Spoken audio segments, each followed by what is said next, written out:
출애굽기에 나오는 말씀을 증거하려고 하는데요. 내 말을 듣고 믿기에 하기 위함이다라고 하는 제목을 가지고 우리 함께 은혜를 나누고자 합니다. 벌써 출애굽기의 말씀을 전한 지 얼마 안 된 것 같은데 작년 6월 달에 이렇게부터 말씀이 증거해서 벌써 1년이 다 돼가네요. 골든 벨레이 혀가 좀 꼬이네요. 여러분 많이 공부하셔서 여러분 이번 좋은 그런 참여를 통해서 좋은 결실을 맺기를 바랍니다. 지난주에 말씀을 드린 것처럼 이스라엘 백성들이 애굽에서 나온 지 몇 개월이 됐냐면 딱 3개월이 되었습니다.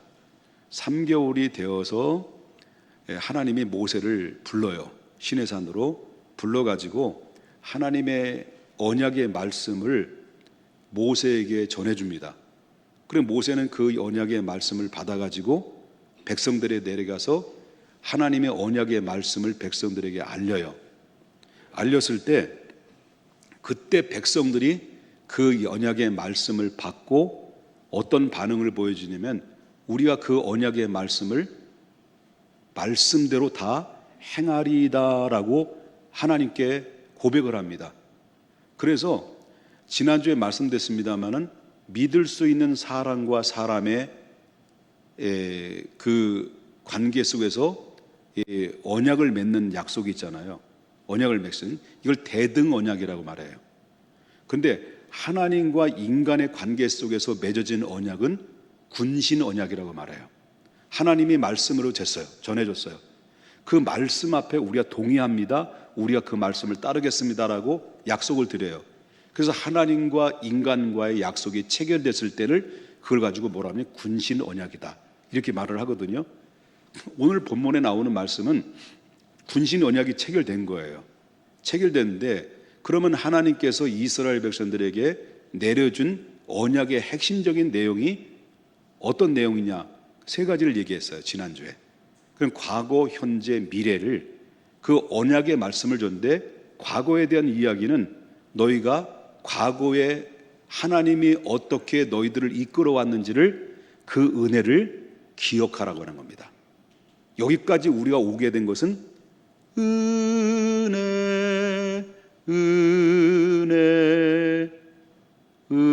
은혜라는 거예요. 한없는 은혜. 여기까지 온 것은 하나님의 은혜다라는 것을 하나님의 은혜를 기억하라. 과거에. 현재를 기억해야 될 것이 뭐냐? 현재는 내가 누구인가를 알아라는 거예요. 그러면 내가 누구인가를 알아라는 언약 속에는 여러분 19장 5절에 나오는 말씀을 보게 되면 너희는 하반절에 너희는 모든 민족 중에서 누구라고 하는 거예요? 내 소유다라고 하는 거죠. 소유. 내 소유다. 그러니까 내가 너의 모든 민족 중에서 너는 나의 소유인데 소유라고 하는 언어적 개념을 보게 되면 너를 어떻게 보겠다는 거지. 일반적 개념이 아닌 너를 어떻게 보겠다는 거면 너를 보물처럼 아주 특별한 사람으로 보물처럼 내가 너를 취하겠다, 여기겠다라고 하는 거죠. 다시 말한다면 하나님이 모든 민족 중에 있지만 이스라엘을 특별하게 보물처럼 나의 소유로 삼겠다. 그 얘기를 하고 있는 거예요. 그 다음에 3번째는 미래에 대한 사명입니다. 미래에 대한 사명은 바로 뭐냐면 19장 6절에 나오는 말씀인데요. 너희가 내게 대하여 무슨 나라가 된다는 거예요? 제사장 나라가 되게 하겠다는 거예요. 그래서 이 3가지의 언약의 말씀을 이스라엘 백성들에게 선포된 거예요. 첫째는 하나님의 은혜를 잃어버리지 마라. 둘째는 너는 모든 족속 가운데서 나의 소유로 삼았다. 그거 잊어버리지 마라. 그 다음에 너는 모든 나라 중 가운데서 제사장 나라로 너를 삼았다. 그러니 그 사명을 너는 앞으로 잘 감당해야 된다. 그러므로 너는 거룩한 백성이다. 이게예요. 그 얘기를 했다는 거예요. 이해되셨습니까? 자, 그러면 출애굽기 20장이 넘어가요. 다음 주엔 출애굽기 20장의 말씀을 듣게 되는데요. 출애굽기 20장부터는 어떤 말씀이 전개되냐면 오늘 3가지의 개념이죠. 바로 과거를 잊어버리지 마라, 내가 하나님의 소유다, 너는 제사장 나라다. 이 말씀을 20장에 넘어가서는 그 말씀을 구체적으로 이렇게 풀어서 이제 이야기가 시작됩니다. 20장부터는. 그런데 이 본문은 오늘 저와 여러분이 함께 읽었던 본문에 나오는 말씀은 언약의 총론과 개요라고 할 수 있는 거예요. 그렇기 때문에 앞으로 출애굽기 20장의 말씀을 구체적으로 언약의 말씀에 대한 구체적인 말씀을 전해줘야 될 그 사이에 여기에 뭐냐면 막간이라는 막간. 개요의 말씀, 지난주의 말씀과 앞으로 지난주에 말씀 주셨던 세 가지에 대해서 20장에는 그거를 구체적으로 말씀을 전해주는데 그 사이에 막간을 이용해서 이 말씀을 증거한 거죠. 그래서 여러분 때 이런 얘기 있잖아요. 여러분 내가 막간을 이용해서 한마디 하겠습니다. 이런 얘기 많이 하잖아요. 막간을 위해서.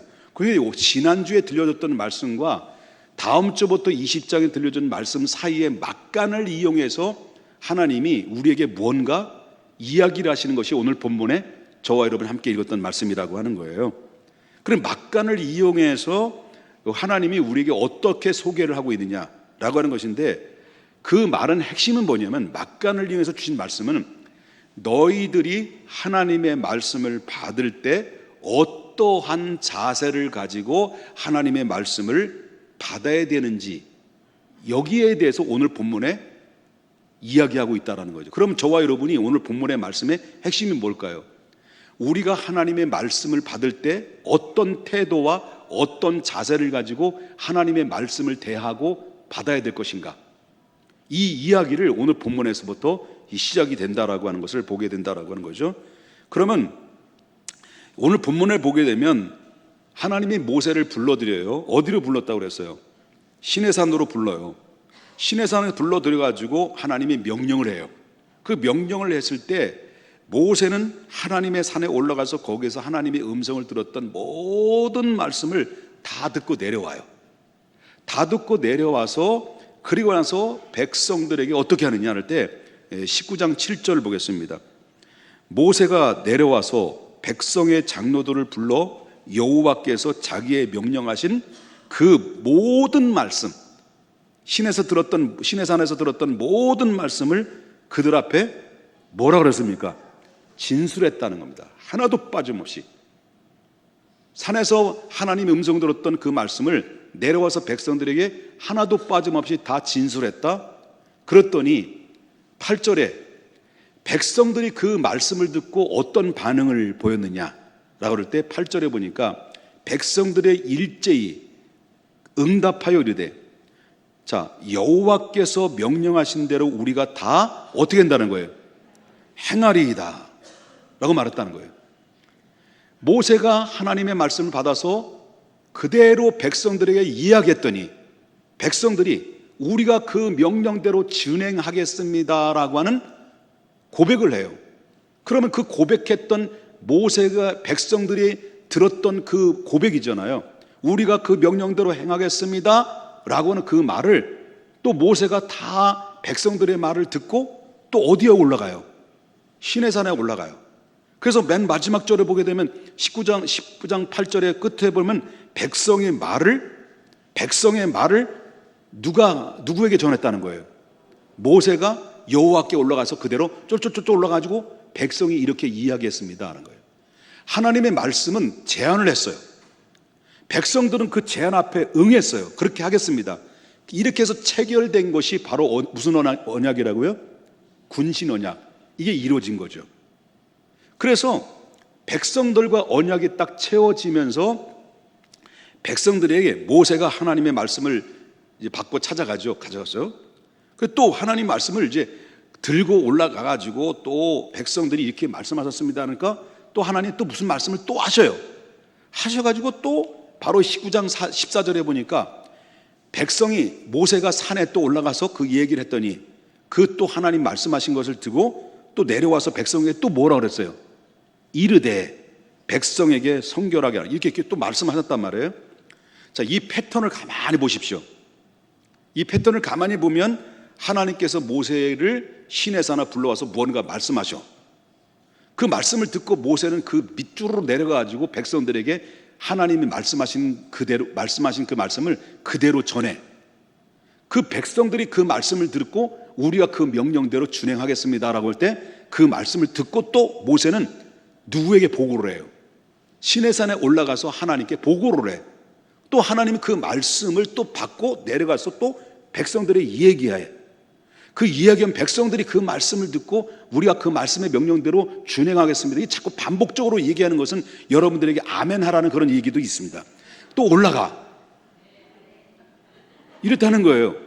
쉽게 말한다면 그 오늘날 하나님이 여러분들에게 이렇게 말씀하셨습니다 그랬을 때 여러분들은 뭐 어떻게 반응을 해요? 간단하죠. 아멘이면 끝나는 거죠. 아멘. 아멘이 뭘까요? 하나님의 말씀대로 우리가 순종하겠습니다, 동의하겠습니다 아닙니까? 그리고 여러분이 믿습니까? 라고 할 때 아멘 하는 것은 이게 군신 언약이에요. 약속이에요. 이해되셨습니까?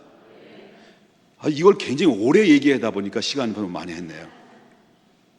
자, 모세가 이렇게 반복적으로 올라갔다 내려갔다 올라갔다 내려갔다 이렇게 계속해서 바쁘게 움직이고 있었다라고 하는 거죠. 그뿐만 아니에요. 여기서 끝난 게 아니에요. 이제 아예 그냥 하나님께서는 어떻게 하셨다는 거예요. 자, 11절 보겠습니다. 11절. 준비하게 하여 셋째 날입니다. 시내산 온 지 셋째 날. 셋째 날을 기다리게 하라. 이는 셋째 날에 나 여호와가 온 백성의 목전에서 시내산에 어떻게 했다는 거예요? 강림하겠다는 거예요. 이것은 무슨 말이냐면 아예 하나님이 모세를 올라갔다 내려갔다 올라갔다 내려갔다 이렇게 몇 번 반복하다가 아예 하나님이 뭐예요? 이스라엘 백성들이 있는 시내산에 직접 내려오겠다는 거예요. 하나님이 그 얘기를 하시는 거예요. 그러면 하나님이 직접 이스라엘 백성들이 진을 치고 있는 그 현장에 직접 내려오신다고 모세를 통해서 통보를 해요. 그럼 이 통보한 말씀대로라고 한다면 하나님이 어떤 방법으로 내려오실 거 아니에요? 어떤 방법으로 내려오실까? 하나님 이스라엘 백성들에게 하나님이 뭐 어떻게 팍 나타나가지고 내가 하나님이다 이렇게 되는 건지 상상이 안 되잖아요. 그런데 하나님이 어떻게 내려오실 거라는 것을 바이든 대통령이 우리나라 왔잖아요. 왔을 때 그냥 왔을까요? 그 전에 어떻게 했을까요? 모든 준비를 철저하게 다 준비했어요. 어디에서 뭐 협상을 하고 누구와 만나고 누구와 비빔밥을 먹고 건희 누나하고 또 뭐 어떻게 악수를 하고 이런 것까지 전부 다 이미 계획을 다 놓고 준비를 했던 것처럼 모세에게 말씀을 전해서 하나님이 내려오실 때는 이렇게 준비하라고 명령을 해요. 그것이 바로 뭐냐면 시내산에 내려오실 하나님이 어떻게 내려올까, 어떤 광경일 때, 자 16절부터 그 이야기를 19절에 이렇게 나옵니다. 하나님이 내려오실 때 어떤 상황이냐. 셋째 날 아침이 됐어요. 셋째 날 드디어 아침이 됐어요. 그랬더니 갑자기 아침에 뭐가 우레와 번개가 빽빽한 구름 사이에서 있고 거기에 무슨 소리가 났다는 거예요? 나팔 소리가 크게 들리니 진중에 있는 모든 백성들이 그 소리를 듣고 뭐 어떻다는 거예요? 벌벌 떨었다는 거예요. 이들이 처음으로 느낀 거예요. 이게 하나님의 임재, 하나님의 이 거룩한 하나님의 영이 하나님이 이스라엘 백성들 직접 나타나셔서 이게 바로 뭐냐면 우레와 번개. 우레가 뭐예요? 번개가 뭐예요? 번개는 번개. 우레가 뭐예요? 우레 했단 말이에요. 구름산 위에 그냥 거기에 무슨 소리가 나는 거예요? 나팔 소리가 나팔 했단 말이에요. 소리가 막 웅장하게 크게 들리니까 백성들이 두려워가지고 고개를 못 들고 다 엉덩이를 하늘로 쳐들고 고개는 땅에 묻고 그랬을 거 아니에요. 깜짝 놀랐을 거 아니에요. 그 두려움 압도된 거죠. 그리고 17절에 모세가 여호와를 맞으려고 백성을 건드리고 전 시내에 나옴에 백성들이 산기슭에 있는데 그 시내산에 드디어 하나님이 딱 그들을 앞에 보여준 게 바로 뭐냐면 연기가 자욱하고 여호와의 불이 여호와의 불이 그 가운데서 강림하셨다요. 뭘로 강림하셨다는 거예요? 여호와의 불로. 모세가 처음 하나님 만났을 때 어디서 만났어요? 호렙산 떨기나무 가운데 만났어요. 떨기나무 가운데 만났는데 불이 떨기나무를 태우는데 나무가 타지 않고 꺼지지 않고 불이 활활 타오르는데 그 불 가운데서 모세에게 모세야 모세야 예 하나님 하고 하나님의 음성이 모세에게 들려줄 때 이와 똑같은 너희가 선 땅은 거룩한 땅이니 신발을 벗어라 이런 음성이 들렸다는 거예요. 이와 마찬가지로 연기가 가득한 가운데 불 가운데 하나님이 이스라엘 백성들에게 딱 강림하셨다는 거예요. 그때 그 연기가 옹기까마 연기같이 타오르고 온 산에 그게 어떻게 했다는 거예요? 18절에 보니까 땅이 진동한 거예요. 앉은 자리가 막 진동이 일어나게 된 거예요. 그러면서 나팔 소리가 점점 커지면서 모세가 말할 때 그 모세 입에서 무슨 음성이 들려지는 거예요? 하나님의 음성이 들려진 거예요. 모세는 이거예요. 평상시에 여러분 하나님께서 여러분들에게 당신의 소유로 만들어줬습니다. 그런데 나팔 소리 진동할 때 모세가 말을 할 때마다 대언하는 거 대언. 여러분 하나님께서 이랬다는 거예요. 나팔 소리가 하나님께서 이런 소리. 미안합니다. 이제 이런 소리가 모세 입에서 나오는 말이 하나님의 음성으로 대답을 딱 했다는 거예요. 이렇게 백성들이 딱 그 하나님이 직접적으로 나타나셔서 이 광경들을 볼 때 백성들은 그 광경을 보면서 하나님이 살아계시다라는 것을 확실하게 믿었을까요? 의심했을까요? 믿었죠. 의심할 여지가 없었던 거예요. 이 광경 앞에 그 백성들은 두려움과 떨으면서 그 백성들은 그 하나님 어미 앞에 그 권위 앞에 압도를 탁 당하는 거죠. 이런 가운데 있었다는 거죠. 그만큼 하나님의 임재는 인간의 필설로 다 형용할 수 없을 만큼 장엄한 그런 바로 이 영광스러운 광경들을 그 현장에서 이스라엘 백성들은 다 일제히 목격을 했다. 그런 얘기죠. 그럼 여기서 두 가지 강조점이 있습니다.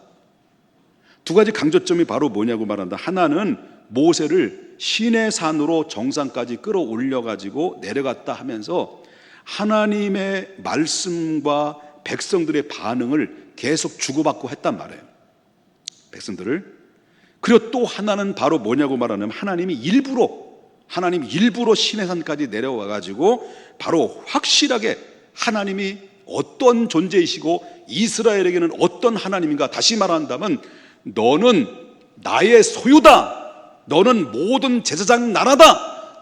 너는 모든 거룩한 백성이다. 이렇게 말씀만 한 것으로 이스라엘 백성들은 인식하기에 너무 희석될 수 있으니까 아예 직접적으로 하나님이 내려오셔서 하나님이 찬란한 영광으로 장엄한 모습으로 보여줌으로 말미암아 하나님의 말씀을 확실하게 굳히게 하는 그런 말씀으로 오늘 본문에 다져지고 있다는 것을 보게 됩니다.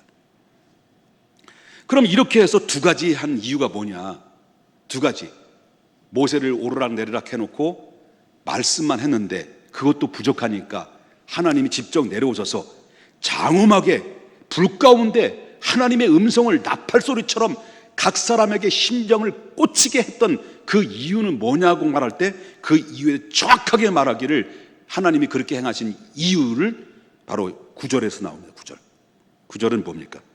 여호와께서 모세에게 이르시되 내가 빽빽한 구름 가운데에서 내게 임한 그 이유는 첫 번째는 뭐라 그럴까요?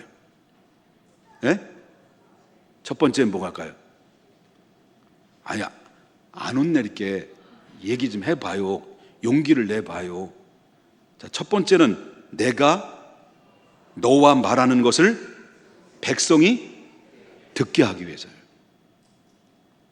그래서 하나님이 내려오신 거라는 거예요. 두 번째는 바로 뭐냐면 또한 두 번째는 너를 영영히 믿게 하려 합니다. 너를 믿게 한다는 건 뭡니까? 모세, 너를 믿게 한다. 모세, 네가 전하는 말을 하나님의 말씀으로 그들이 받아들이게 하기 위함이다. 그 이야기를 하고 있는 거예요.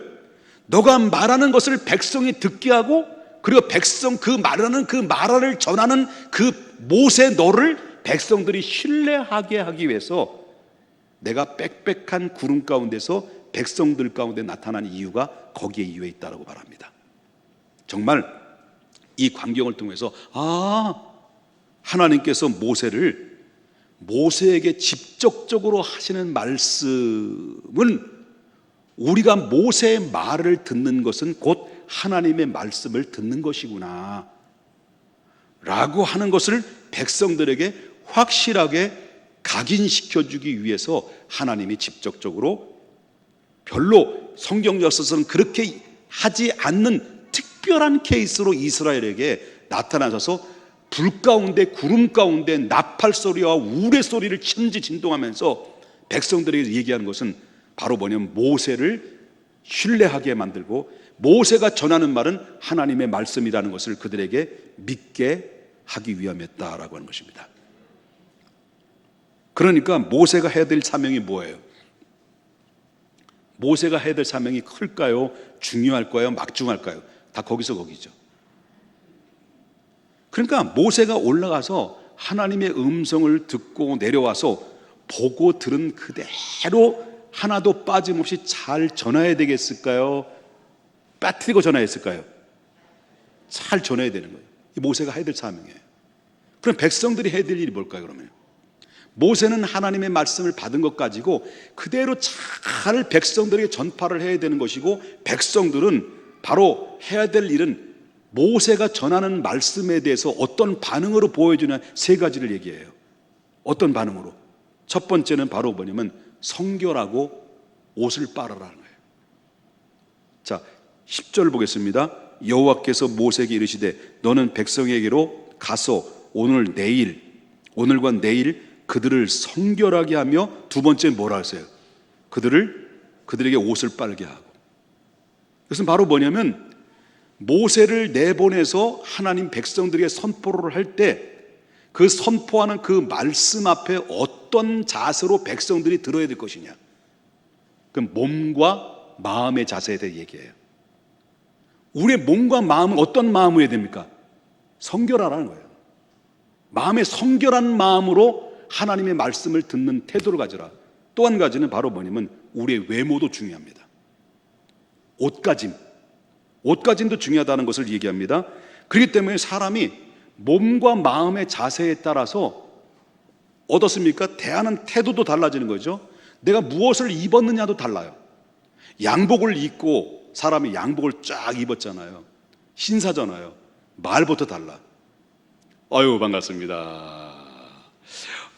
어휴, 오랜만이네. 어떻게 잘 지내고 있어? 힘들지? 이랬단 말이에요. 똑같은 사람인데 어쩌면 똑같은 사람인데 예비군만 목만 입혀놓으면요, 야색 저색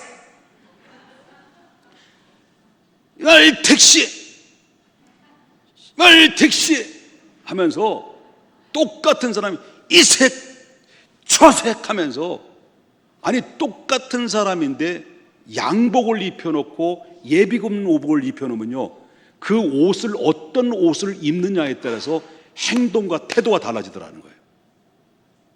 그래서 여러분 예배를 드리러 오는 사람들은 몸과 마음가짐도 굉장히 중요하다. 믿습니까? 그렇기 때문에 우리가 예배를 드리는 태도에 대한 말씀도 오늘 주어진 얘기예요. 우리가 하나님의 말씀을 들을 때 어떤 마음을 들어야 되냐? 마음이 성결하고 옷도 빠르라는 것은 우리의 목가짐도 중요하다라고 하는 것을 보게 된다는 거예요. 예배 드릴 때 그 자세가 중요합니다. 왜? 누구 앞에 서는 거예요? 하나님 앞에 서는 자이기 때문에.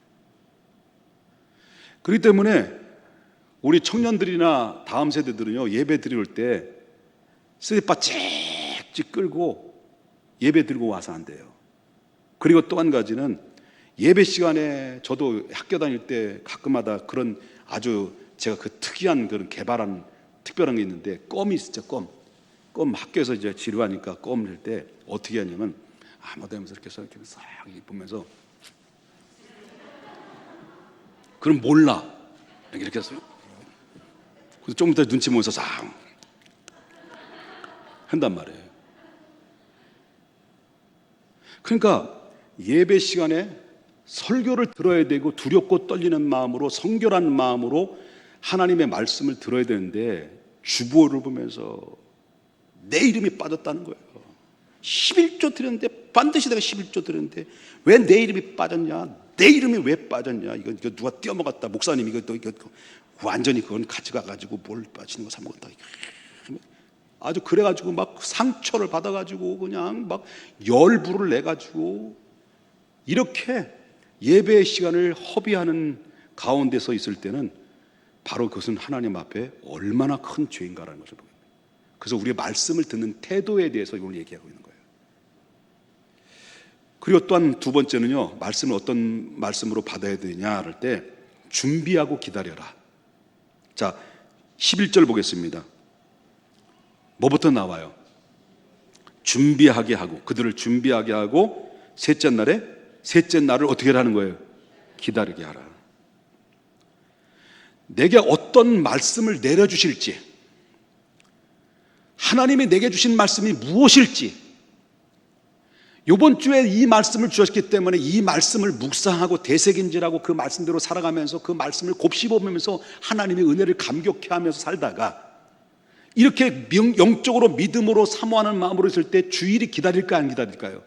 주일이 기다리죠.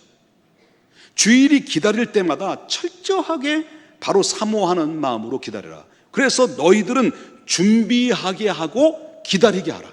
이것은 바로 뭐냐면, 바로 주님의 나라에 와서 이 아까운 시간에, 그것도 딱 1시간 하나님 앞에 예배 드릴 때, 설교도 1시간이 아니라 기름은 35분, 아니 50분, 짧으면 40분, 이 시간에 하나님의 말씀을 전심전력으로 하나님이 내려주는 말씀으로 받아들여야 되는 거고, 기다리고 사모하는 마음으로 있을 때 100% 은혜 받게 돼 있어요. 100% 감동을 받게 되죠. 100% 그 삶의 인생은 하나님 건강한 인생으로, 건강한 미래를 향해서 펼쳐나가는 하나님의 시대적 주인공으로 하나님의 축복할 수밖에 없어요. 맹 싱싱거리고, 그리고 껌 짝짝 씹고 몰래 이렇게 하고, 주보에도 내 이름 왜 빠졌어? 왜 빠졌냐, 막 이렇게 성질이나 부리고 이렇게 해가지고 복을 받겠냐? 절대 복 받아요. 준비하여 기다리게 하라. 첫 번째 뭐라니까? 마음을 성결하게 하고 옷을 빨아라. 우리의 외모도 중요합니다. 최고 아꼈던 옷은 엉뚱한 데 가서 나이트클럽 걸려가 가지고 스텝 잡고 있다가 올 때 쓰레빠 신고 반바지 입고 그 몸매도 좋지도 않는 알타리 조선물을 끌고 와가지고 하나님 앞에 예배 드린 자세, 이건 좀 지양해야 돼요. 여러분, 예배 드리러 올 때 커피 들고 와서 커피 마시면서 예배 드리는 건 상관은 없어요. 그때 올 때는 그냥 왔는데, 들고 왔는데, 갈 때는 그냥 혼자 가. 갈 때는 들고 가. 좋은 말 할 때 청년들, 내가 다쳐야 돼. 그만큼 예배가 중요하다. 이해되셨습니까? 오늘 그 얘기하는 거예요. 두렵고 떨리는 마음으로 예배를 드려라. 준비하고 기다리라. 그 마지막은요, 경계선을 절대 넘지 마라. 경계선 넘지 마라. 침범하지 마라. 그래서 여러분 12절 보겠습니다. 12절에 뭐라고 그래요? 너는 백성을 위하여 주위의 경계를 정하고 이르기를 너희는 삼가 산에서 오르거나 그 경계를 어떻게 하라는 거예요? 침범하지 말지니 산을 침범하는 자는 반드시 어떨까? 죽임을 당할까? 그 경계선이 오고 그 위에 올라오지 말라. 넘어오게 되면 하나님 어떻게 하겠다는 거예요? 12절에 보니까 반드시 죽임을 당하게 될 것이다. 13절에 보니까 살아남지 못한다는 거예요. 근데 21절에 보니까 죽을까 하노라. 22절에 보니까 내가 그들을 칠까 하노라. 정해진 한계의 경계선을 넘지 마라. 이 이야기예요. 그렇기 때문에 하나님은 너무너무 좋으신 분이에요. 하나님은 너무너무 많은 사랑을 가지고 계셔요.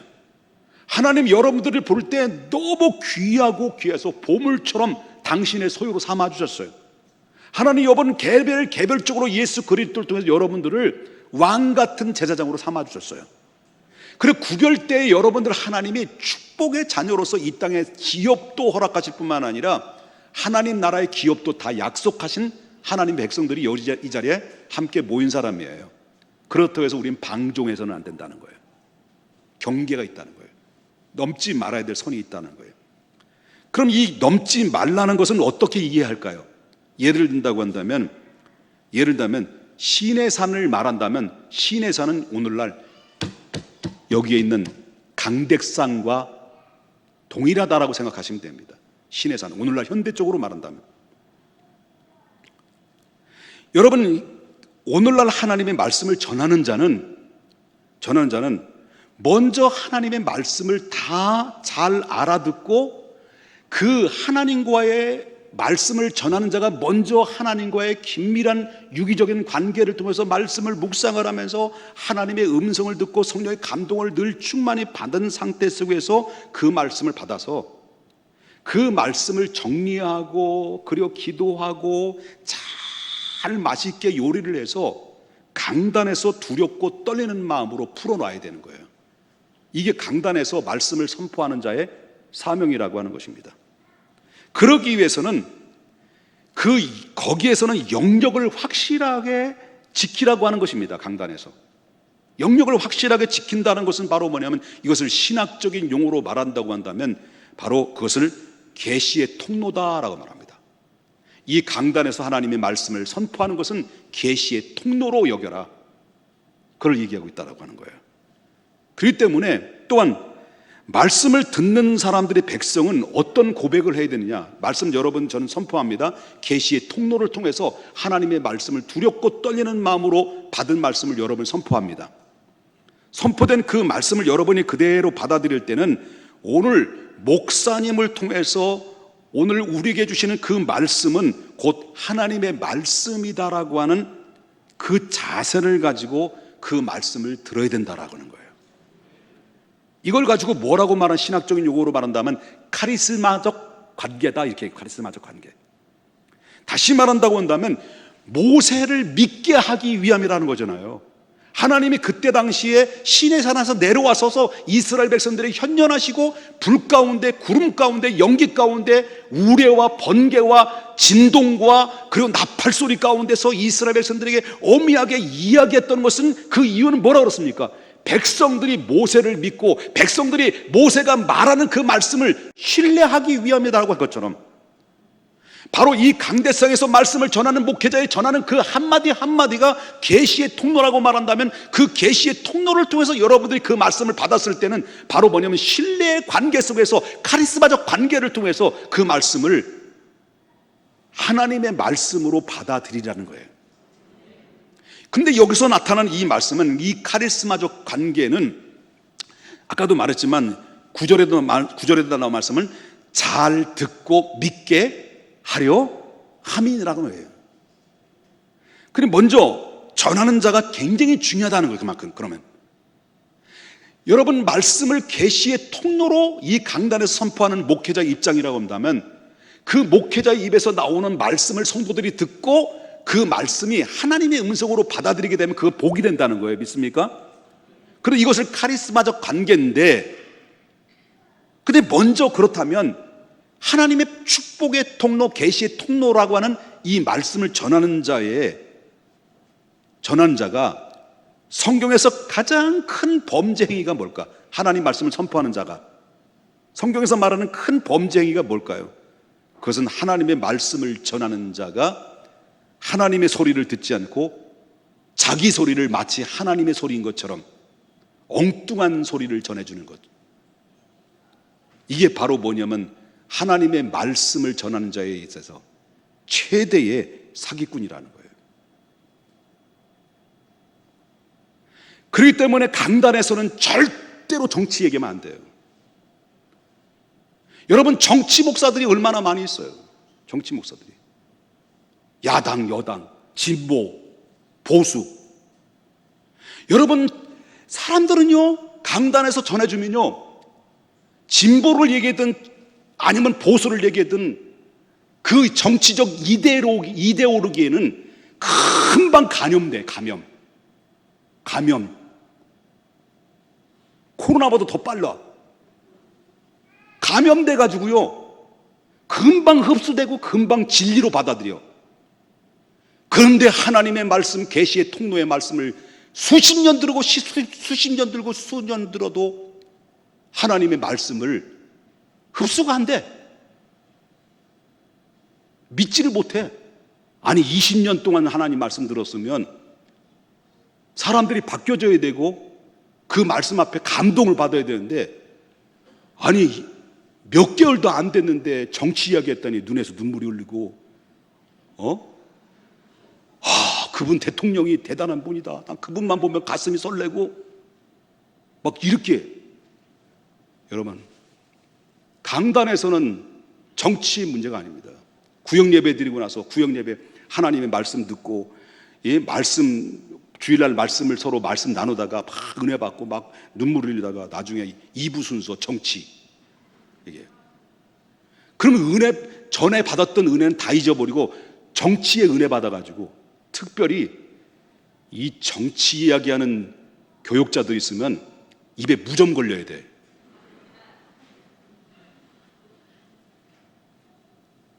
우리 교육자들, 부교육자들 잘 들어요. 학생들에게, 청년들에게 정치적 선동하게 되면 그 입을 그냥, 나 지금 화가 많이 났어요 지금. 이건 거룩한 분노라고. 정치는 우리의 진리가 아닙니다. 정치가 바뀌고 정권이 바뀌면 또 다른 바꾸고 또 다른 바뀌어서, 여러분, 그 사람들의 마음을 움직이고 얼마나 정치로 사람들을 이용합니까? 진리는 변할 수 없는 거예요. 아멘입니까? 정치 얘기하면 안 돼요. 중요한 것은 하나님의 말씀을 받아가지고 그 소리를 듣고 그 하나님의 소리를 자기 소리인 것처럼 믹서해가지고 자기가 하나님보다 더 위대한 사람으로 군림하고 명품 브랜드의 목사가 되어서 수많은 사람들을 현혹하고, 이런 일들이 얼마나 많이냐는 거예요. 여러분, 하나님의 말씀을 전하는 자는 한편의 설교를 위해서 땀 흘리고 애쓰고 몸부림치고 전쟁을 벌이는 것이 한편의 설교가 나오는 거예요. 여러분, 모세를 보십시오. 하나님의 말씀을 받기 위해서 어디로 올라갔다고요? 시내산으로 올라갔어. 시내산에 올라갈 때 쉬웠을까요? 우랑바랑 나라바랑 못 따라가 뽀라니 하면서 구름 타고 그냥 올라갔을까요? 시내산에 올라가는 거예요. 땀 흘려서 올라가는 거예요. 거긴 땀 흘리고, 거기에는 뭐 정갈도 있고, 거기는 위험 요소도 있고. 저도 시내산에 수십 년 전에 올라가 봤지만 힘든 곳이에요. 완전히 낭떠러지기도 있고요. 이런 가운데서 꼬불꼬불한 그 언덕에 올라가서, 시내산에 올라가서 하나님의 말씀을 받아오니 얼마나 힘들고 얼마나 땀이 흘렸을까요? 이것은 바로 말씀을 전하는 자는 이와 같아야 된다. 두렵고 떨리는 마음으로. 아멘입니까? 그래서 누구든지, 뭐 각 기관이든지 구역이든지 정치 이야기하는 사람들이 있으면 그 현장에서 나사란 예수의 이름으로 명하노니 그 입 다물라 라고 속으로만 하십시오. 속으로. 여러분, 정치는 진리가 아니에요. 정치를 통해서 우리를 이용해서 그들의 정권과 권력을 위해서 사람들을 이용해서 자기의 권력을 이용하는 거지, 우리가 정치 진리입니까? 정치 진리 아니에요. 우리의 영혼을 인도합니까? 여러분 구원의 문제와 영혼의 문제를 해결해 줍니까? 아닙니다. 오직 우리의 영혼과 구원의 문제를 해결할 수 있는 것은 오직 살아있는 하나님의 말씀, 하나님의 말씀은 살아있고 운동력 있어 좌우에 어떤 검보다도 예리하여 영과 골수를 쫄게 찔러질까며 막 뒤바뀌었어요. 그냥. 우리의 마음과 생각을 감찰하시는 능력의 말씀, 여러분의 영혼과 여러분의 죽음의 문제와 여러분의 인생의 문제를 책임져 주는 것은 정치가 아닙니다. 하나님의 진리의 말씀인 것입니다. 그러면 다음으로 이제 전하는 자 입장에서 본다면 듣는 자 입장 보자는 거예요. 듣는 자 입장. 그러면 하나님의 말씀을 사람이 전달하는 것이기 때문에, 사람이잖아요. 제가 모세도 사람이잖아요. 전하는 것이기 때문에 하나님의 말씀이 사람이 전하는 것이기 때문에 하나님의 말씀이 아니다라고 쉽게 부정하는 것은 이게 바로 뭐냐면 또 다른 범죄다 라고 하는 겁니다. 그렇다고 해서 하나님의 말씀을 전한 자가 완벽하냐? 여기는 담임 목사가 다 완벽한 자냐? 모세가 완벽한 자냐? 아니에요. 그럼에도 불구하고 존중하라는 겁니다. 누가 세워줬기 때문에, 하나님이 세워줬기 때문에. 그러므로 말씀을 전하는 자와 듣는 자가 이 카리스마적 관계가 잘 되었을 때는 문제가 없는 거예요. 그런데 말씀을 전하는 자와 말씀을 듣는 자가 이 카리스마적 관계가 깨지게 되면 그때부터는 잘못된 관계가 돼버려요. 그러면 말씀을 전하는 자에 대해 신뢰가 무너지니까 은혜가 됩니까? 설교가 귀에 들어옵니까? 안 들어와요. 감동을 받습니까? 안 들어와요. 감동이 안 돼요. 그러면 매주마다 보기 싫은 목사가 앞에서 떠들어대고 있으니 얼마나 그 앉아서 그 말씀을 설교 듣는 분들이 얼마나 힘들겠냐는 거예요. 여기 한 두 사람 정도 있는 것 같은데. 그러면 해결할 수 있는 방법이 뭐냐? 둘 중에 하나죠. 견디다 못하면 다른 곳에 가서, 다른 교회에 가서 하나님 말씀을 듣던가, 아니면 그 말씀을 전하는 주의 종을 위해서 기도하는 겁니다. 기도. 이건 너무 중요한 겁니다. 너무 중요한 거예요. 매일처럼 관계가 꼬여져 있는데, 담임 목사가 신뢰가 안 되는데, 설교를 들어도 은혜가 안 되고 설교도 안 들어오는데 얼마나 괴로울까요? 그 심정 제가 이해되죠. 이럴 때 우리는 어떻게 돼요? 기도해요. 기도하다 그래도 안 되면 어떻게 되는 거예요? 하나님이 뜻인 줄 알고 다른 곳에 가서 은혜 받을 자리를 찾아가는 게 이게 지혜로운 방법이다라는 거죠. 그렇다고 여러분들 다음 주에 안 보이시는 분들은 그런 줄 알겠어요. 여러분, 어둠의 권세의 측면에서 보면요, 우리가 하나님의 말씀을 듣지 못하게 하는 가장 좋은 방법이 뭐냐? 악한 사단의 입장에서 볼 때는 하나님의 말씀을 전하는 자에 대해서 자꾸 실망감을 느끼게 하는 거예요. 실망감을. 그래서 항상 그 실망감을 부추겨요, 마귀가. 그래서 아무것도 아닌데 그의 오랫동안 많이 생각나게 해요. 그래서 결국 어떤 생각, 나름대로 시나리오를 써. 시나리오. 그때 그런 얘기했지. 그때 막 이렇게 쳤지. 그때 말이 거칠었지. 뭐 등등 시나리오를 써가지고 장편의 시나리오 써요. 그러나 주의 종을 위해서 기도하면 마음속에 거역의 영이 서서히 치료가 돼요. 주의 종을 위해서 기도할 때 그 영혼이 다시 한번 되살아나게 되고, 결국 어떻습니까? 개인적으로는 저와 여러분이 모든 개인들은 다 만인 제사장설, 한 사람 한 사람마다 예수 그리스도를 믿음으로 말미암아 여러분들이 왕 같은 제사장이 되었습니다.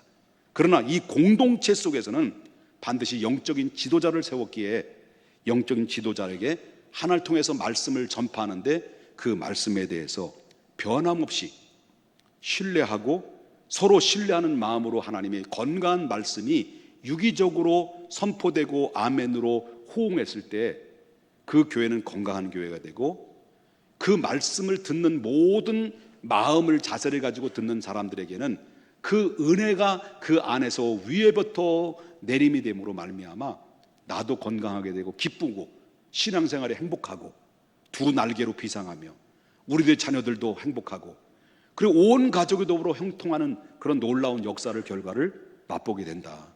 오늘 핵심적인 요지는 그렇습니다. 바로 막간을 이용해서 지난주와 앞으로 내일 다음 주에 들어야 될 20장의 중간에서 막간을 이용해서 전해준 것은 바로 뭐냐면 백성들이 말씀을 들을 때 어떤 태도로 들어야 될 것인가에 대한 말씀을 오늘 주신 말씀이라고 볼 수 있습니다. 모세는 하나님이 모세에게 들려줬던 말씀, 모세가 백성들에게 들려주는 말씀은 곧 하나님의 말씀이다. 너희들은 그 하나님의 말씀인 것을 받아들여라. 오늘날 그대로 적용한다면 이 강단상에서 말씀을 증거하는 것은 축복의 계시의 통로다. 계시의 통로를 통해서 전달할 때 전하는 자는 두렵고 떨리는 마음으로 하나님의 말씀만 선포하라. 그리고 또한 듣는 자 입장에 설 땐 두렵고 떨리는 마음으로 바로 카리스마적 관계를 가지고 그 말씀을 선포하는 선포자에 신뢰하며 그 입에서 나오는 말씀을 하나님의 말씀으로 받아들여라. 그래야만 거기에 하나님의 반응이 있을 것이고 축복이 있을 것이고 하나님 응답이 있을 것이고 모든 문제가 해결되는 놀라운 역사들이 임하게 될 것이라는 사실을 믿으셔야 될 줄 믿습니다. 거룩하신 하나님 아버지, 주님의 은혜와 사랑을 아버지 하나님께 감사를 드립니다.